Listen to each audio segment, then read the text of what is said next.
20 minutes. So you can see, man, what's happening. Quick recording, quick recording. At 5 minutes with y'all. See the background. Look what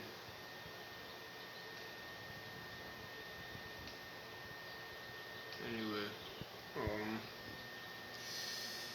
yeah, I'm in the crib right now. Recording. I realized that the only reason, not even the only reason, I've been in a few places in my life, right?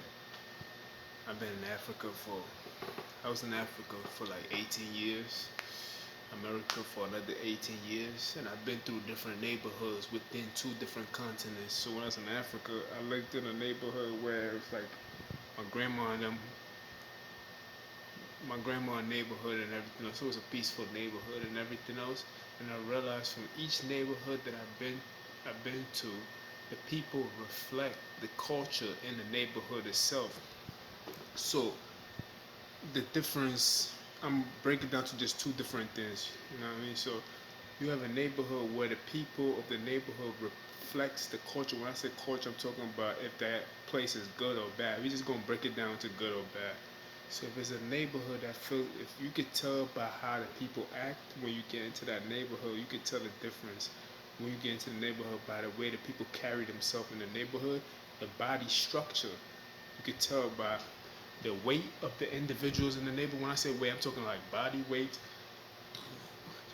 the health wise, like whether the person's in shape or somebody's big or da da da. Hold on, okay, see, that's some good. Now I can see myself. Now, health wise, you feel me? So you can tell by whether people are in shape, out of shape, and everything else. That plays a fact into what kind of neighborhood it is. Usually, when it's like a decent neighborhood where people carry themselves with respect and everything else like that, you wouldn't see too many out of shape people, or you see a nice balance between, like, you see a healthy looking people. When you go to a dangerous neighborhood, you get to see a mixture of good health and bad health, because you get to see the men usually carry themselves in a very masculine way. You see, if you see too many men who are very big and masculine and everything else, it's a reflection of the neighborhood they're in. They have to carry themselves like that to protect themselves from other things in the neighborhood. So you might see a lot of grouping, gang activities, or you might see a group of people. There's always going to be a group of people who are trying to protect themselves from another group. So that also reflects, without you even having to look on Google Maps and try to see if this neighborhood has a high crime rate.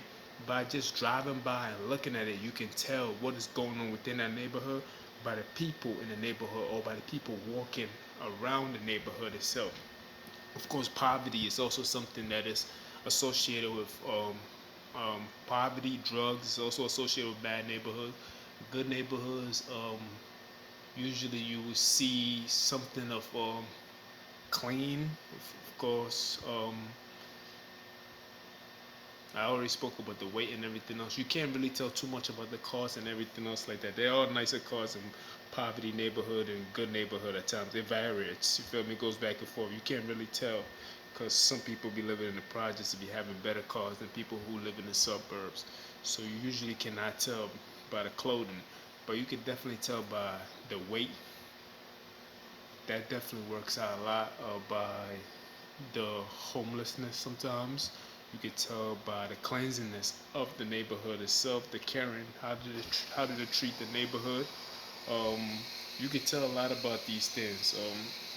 So I can also tell when it's starting to change. You feel me? You can also tell when it's starting to change when you see a lot more grouping of people. People only group together and form clubs like a motorcycle gang if they want to form one, or a real gang like Bloods and Crips, or form their own little groups when they feel there's a threat. So they feel like I gotta come together. I gotta be part of something to feel safe.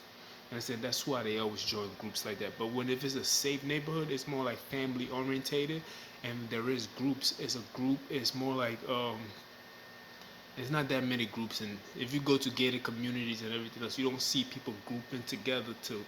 They only group together to solve a problem.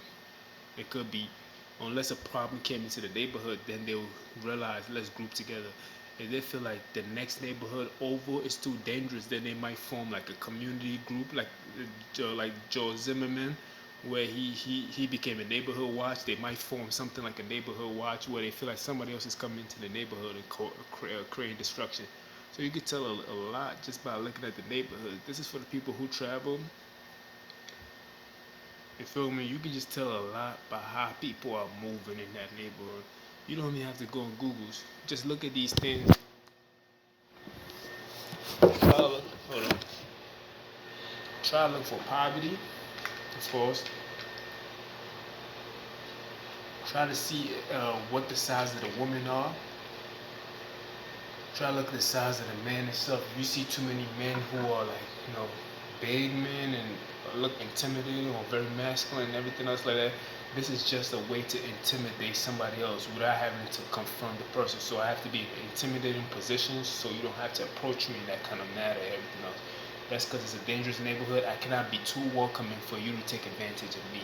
The women are a little more, probably a little more bigger, some a little more skinny, but it goes by the dressing and how they carry themselves too. So in poverty neighborhood, the man and woman are a little more masculine than in a neighborhood where you have, where it's more like when it's not poverty stricken. You feel me? This has nothing to do with race or anything else like that. So don't take it personal and be like, oh, he's racist. No, it's not gonna work. You gotta find another excuse. What else? Of course, gangs and everything else, and people grouping together. Uh, you know, groups of individual in one group. Feel me? It could be a gang. It could be a club. It could be a lot of things. You feel me? In bad neighborhoods, you have it happens in both good neighborhoods and bad neighborhoods. A good neighborhood might have a club of people that play. Let's say you have a good neighbor, you have a club where it's like a boys and girls club. But you have it in both neighborhoods, but you can tell from the people itself. The people reflect their neighborhood and everything else, so you can tell from that. Or a golf club, if it's in a nice neighborhood, they might play golf or whatever kind of club. On the other side, it could be a club of people who have, it could be a gang club, it could be a motorcycle club, it could be other kind of clubs, you know what I mean? All different kind of clubs. So you can tell by the reflection of the people and everything. I just want to share that with y'all. My food is in the microwave right now. I just got home from work. It's been a long day. I try to get your boy, but it is what it is, man. These niggas is bitter. You know how they move, man. You know how they move. But check out, man. That's my view. That's my view. That's my view. Anyway, I don't know what to call this. My observation on the places that have been, that you could tell a lot. Sometimes, of course, you can be fooled and everything else like that. And I don't put myself in that equation because I'm quite different, because people always seem to mobilize to want to stop me from doing something. But so I don't put myself in that equation. You feel me? I'm just, when I first come, I take a quick analyzation before the Smurf campaign come in and everybody else start joining together and want to make me the target and everything else. Before that happen, I take a quick survey of how people are in their natural self before they get influenced or contaminated by the outside. You feel me? So I take a quick survey of most of the neighbors that I've been in, and I realize that the people reflect the neighborhood they're in. And usually, I've realized also that when you do say something, if I've realized that people who go to other country and say something about their country and everything else, these people become mad and start cleaning their neighborhoods. And I'm like, you didn't clean your neighborhood for yourself. But because somebody said something about it, then you started cleaning up. I've seen that in a lot of continents, YouTube subscribers and everything. I'm not going to mention no names. But the people in the town took it personal because I guess, it's called Smurf campaign. When they hate you, they don't like you, and you start being honest about the place you've been to. Let's say you went to an island, and you're like, well, this is my honest observation of where I'm at right now. You'd be like, well, this place is not, sanitation is not really a big deal. Then somebody will go behind their back and tell them, she said your neighborhood is dirty. Then guess what? The people in the neighborhood start cleaning up and everything. I'm like, then they're trying to show off to that individual and make that individual feel unwelcome. And I'm like, that's something you should have done before that person said that. You do it for yourself. You do it for your neighbor. You don't do it because somebody said it. Now you mad. Now you want to prove to that person. You know what I mean? That shit is backwards, man. Stop doing that shit, man. That niggas is stupid with that shit, man. If you're gonna do something, if you wanna keep your neighborhood clean, if you wanna clean the sewers and everything else, do it for you. That's my food. Do it for you. Stop doing stuff for people just to show off to the person that this is what I can do. Do it for you. If I said something is dirty and you're not cleaning it just to show off to me, no, you do it for yourself. Don't do it because I said something about it. It's too late when I point it out. It's too late when somebody else pointed it out. You feel me? Just do it for you. That's it. Like it's not that much. It's not that much of a big deal. Anyway, holla, man.